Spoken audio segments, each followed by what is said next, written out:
Taray, nakauwi na pala ng bansang Pilipinas itong ating napakasipag maglamyerda na Vice President Sara Duterte. So ngayon na nakauwi ka ng bansang Pilipinas, pasikatan mo nga kami, 'di ba? So alam naman natin na may issue siya sa impeachment, pero gusto ko lang malaman ninyo mga minamahal dahil nakauwi na nga ng bansang Pilipinas itong si VP. Baka naman VP, magsalita ka sa ginawang pambubuli ng China sa bansang Pilipinas. O ito, yan yung balita mga minamahal. O, basahin natin sa inyo ha. Look, Philippine and Chinese Coast Guard ships were in near collision off Zambales on Sunday. Papansin talaga itong mga Chekwa na to mga minamahal, no? So, nung Sunday, meron na naman pong naganap na blocking maneuver, I think.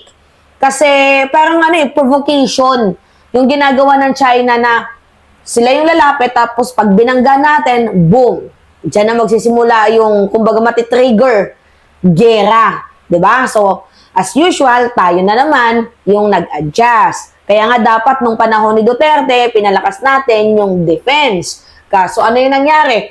Pinabayaan ni Digong. Nagpakampante kasi best friend sila ng China. So baka naman, VP, pasikatan mo naman kami kahit a little bit lang. Oo, kasi yan yung balita, oh. Meron pang video. Pakita ko sa inyo mga minamahal. Tingnan nyo to, oh.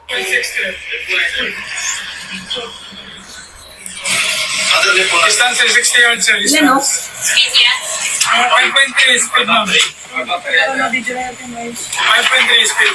Distance 80 yards, ma'am. Diba? Nakikita ninyo? Ay, grabe. Well, kung sa bagay, mga minamahal, ano pa nga bang maaasahan natin dito sa ating Vice Presidente? Diba? O, natatandaan ninyo to? O, April 8, 2024. O, bago lang to, ah. O, anong petsa pa lang nung last year, April 8. Magwa 1 year na bukas. Yan, o. O, sabi dyan, Sara Duterte on continued China's bullying? No comment. O, so ano pa nga ba nga asahan natin? Laging no comment si Vice President Sara Duterte. Ang tanong ko nga sa sarili ko, patriotic ba itong si Vice President Sara? Kasi lagi niyang sinasabi, mahalin natin ang bansang Pilipinas. So kung mahal mo ang bansang Pilipinas, how ironic, no, mga minamahal, na never ka man lang nagsalita, never mo man lang kinundina ang ginagawang katarantaduhan ng China. Tapos ang lakas mong, 'di ba? Ang lakas mong magsabi sa ama mo na tubig lang 'yan, 'di ba? Yan din yung sabi ni VP Sara sa kanya nga, tubig lang din daw 'yan. Sabi din naman ni former President Duterte, tubig lang din naman daw 'yan. So bakit pa natin makikipagpatayan, tubig lang daw 'yan. Tubig para sa inyo, kamusta naman yung kayamanan na nandyan sa ating bayan? 'Di ba? Naalala din ninyo, magbebenta daw ng gamit si VP Sara Duterte. Naku, mga minamahal, baka hindi gamit yung kanyang ibenta. Baka yung West Philippine Sea. Tayo ay nagtatanong lamang. At saka yung sabi niya, hindi niya daw yung trabaho. Mga minamahal, not in my job description. Yan yung paglalarawan ni VP Sara Duterte. Bakit pa ako magkokomento? Hindi naman ako yung Chief Foreign Architect ng bansa Pilipinas. 'Di ba? Oh, yan. Basahin natin, ha. Sabi dyan, Vice President Sara broke her silence for the first time regarding continued Chinese harassment of Filipino vessels in the West Philippine Sea. But instead of giving her thoughts about growing tension, said no comment. Diba lagi na lang no comment, tapos bigla niyang sinabi, pakinggan niyo na lang yung sinabi ng kapatid kong si Pulong. Ano nga ba yung sabi ni Pulong? Sabi ni VP, the Vice President made a brief statement on Monday, April 8, in an ambush interview when she was asked to react to sea dispute. I think the statement of Kong Paulo Duterte about me and the West Philippine Sea is comprehensive. Ngayon, ano ba yung sinabi ni Pulong Duterte? On March 27, her brother Davao City 1st District Representative Paulo Duterte said that it was not the job of the Vice President and the Secretary of Education to demonize China or any country for that matter. The lawmaker was reacting to Akbayan party list statement as to why Vice President Sara Duterte was mum on the issue. Actually, mga minamahal, hindi tama yung binitawang statement ni Pulong na not in my job description.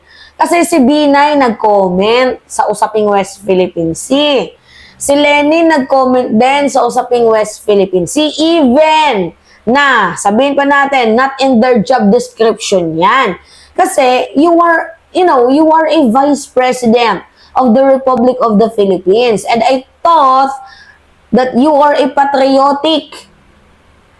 Diba? Patriotic ka sa bayan mo. Pero bakit ganon? Diba? How ironic lang. Napaka-alarming tong ginagawa ni Vice President Sara Duterte na, 'di ba? Sabi pa nga dito, the Vice President has been silent on the issue concerning the national security and yet she has openly defended Doomsday Preacher Apollo Kibuloy, who was tagged as by fugitive by the National Bureau of Investigation. She has downplayed the sexual abuse and human trafficking charges against Kibuloy, describing congressional job as unfair. So, may comment ka kay Kibuloy noon, pero comment sa national security concern issue, wala. So, ano pa nga ba nga asahan natin? 'Di ba? Ito pa, January 21, bago lang to ngayong taon. Ano yung sabi ni VP Sara? Vice President Sara Duterte urged cooperation with China amid maritime dispute. Pakagaling naman ng ating Vice Presidente. Naiintindihan mo ba yung trabaho mo bilang VP ng bansang Pilipinas? So, as the Philippines and China mark 50 years of diplomatic relation, Vice President Sara Duterte expressed optimism for stronger cooperation despite rising tension in the West Philippine Sea. At umattend pa yan, mga minamahal. I think sa Marikina ata yun, 'di ba? Nang nagkaroon ng event ang Chinese Embassy, mga minamahal, umattend si Vice President Sara Duterte. Like, nakakababoy, nakakabastos. 'Di ba? Na-attend ka sa kanilang kasiyahan habang ang ating Coast Guard binababoy, habang ang ating mga kasundaluhan ay hindi tinatrato ng tama. 'Di ba? May napuputulan pa nga ng kamay. Hindi ka man lang nag-iingay. VP Sara, bakit? Hindi ba national security, hindi national concern yung issue sa West Philippine Sea? May comment ka nga sa Ukraine and Russia war Pero comment sa West Philippine Sea, tahimik. Kaya huwag mo nang tanungin kung bakit ka namin hinahanapan ng komento. Kasi bilang Vice Presidente, ikaw dapat yung nagli-lead ng pagiging patriotic sa bansang Pilipinas. Well, ano pa nga ba nga asahan natin? Merong gentleman's agreement, yung mag-amang yan. Ito pa mga minamahal, April 8 din to, last year. Sabi ni Sara Duterte, VP Sara maintains her silence on the West Philippine Sea territorial. VP Duterte maintains her silence on the West Philippine Sea territorial row. Diba? Kita ninyo? Pansinin ninyo, mga minamahal? Kagaguhan ni Vice President Sara Duterte, kung hindi ba naman tanga, no? Baliw. So anyway, yun po. This is a serious matter, mga minamahal. Diba? Dapat palakasin yung defense, and which is ginagawa naman yan ni PBBM. Yan yung legacy niya ngayon, mga minamahal. In-upgrade ni PBBM yung defense ng bansang Pilipinas, while the former President Duterte,